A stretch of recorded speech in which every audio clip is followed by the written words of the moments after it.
वर्धा में छत्तीसगढ़ कांग्रेस प्रदेश पदाधिकारियों का 3 दिवसीय प्रशिक्षण शिविर का आज समापन हुआ। ट्रेनिंग सत्र के आखिरी दिन मुख्यमंत्री भूपेश बघेल भी शामिल हुए। वहीं सीएम ने कांग्रेस पदाधिकारियों को मंत्र दिया कि अहिंसा का कोई विकल्प नहीं है। उन्होंने नक्सलवाद पर काबू पाने के लिए आदिवासियों का विश्वास जीतने पर भी जोर दिया। हालांकि विपक्ष को उनका मंत्र ज्यादा पसंद नहीं आया। देखिए रिपोर्ट।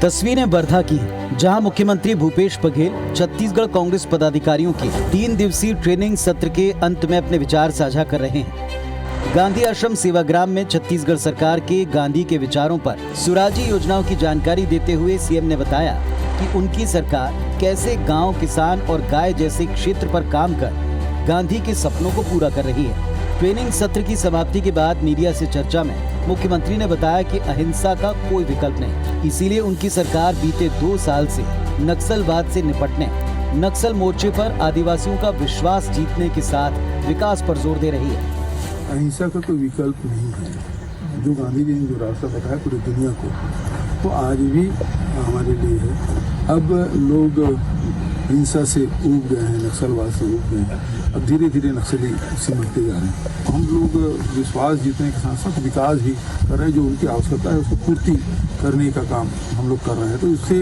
काफ़ी 2 साल में माहौल बदला है।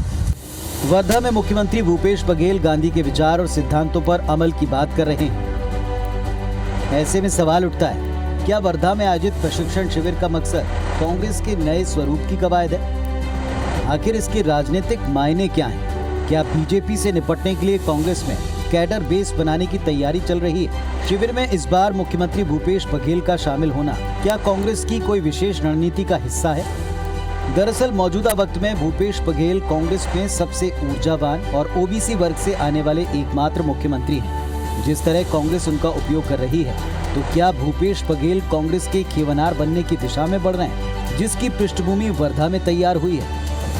जाहिर है सवाल कई हैं जो कांग्रेस के प्रशिक्षण शिविर को लेकर उठ रहे हैं। सवाल है तो सियासत होना भी लाजमी है। कांग्रेस के प्रशिक्षण शिविर और मुख्यमंत्री के बयान को लेकर बीजेपी विधायक और पूर्व मंत्री बिजमोहन अग्रवाल ने आरोप लगाया कि कांग्रेस केवल गांधी का खाती है, गाती है, लेकिन अपनाती नहीं है। जिस पर कैबिनेट मंत्री रविंद्र चौबे ने पलटवार करते हुए कहा कि गांधी पर कुछ कहने का हक भाजपाइयों को तो नहीं है, वो पहले गोट से मुर्दाबाद बोलें। वहीं नक्सलवाद के मुद्दे पर भी दोनों पक्ष एक दूसरे को जमकर घेर रहे हैं।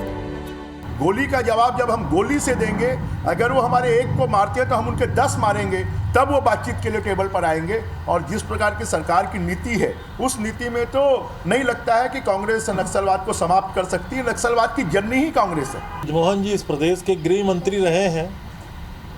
उनके गृह मंत्री रहते पूरे बस्तर में नक्सलवादियों की समानांतर सरकार चल रही थी। 15 साल भारतीय जनता पार्टी की हुकूमत थी। दंतेवाड़ा का जेल ब्रेक उन्हीं के कार्यकाल में हुआ था।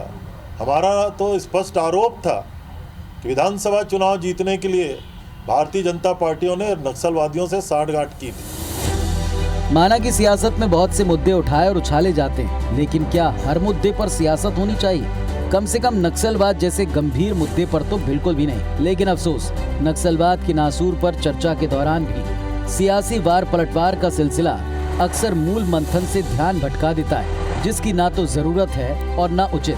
बहरहाल गांधी के विचार और सिद्धांतों पर अमल की चर्चा से पार्टी और प्रदेश कितना लाभान्वित होता है, ये देखना दिलचस्प होगा। सौरभ सिंह परिहार, IBC 24, रायपुर।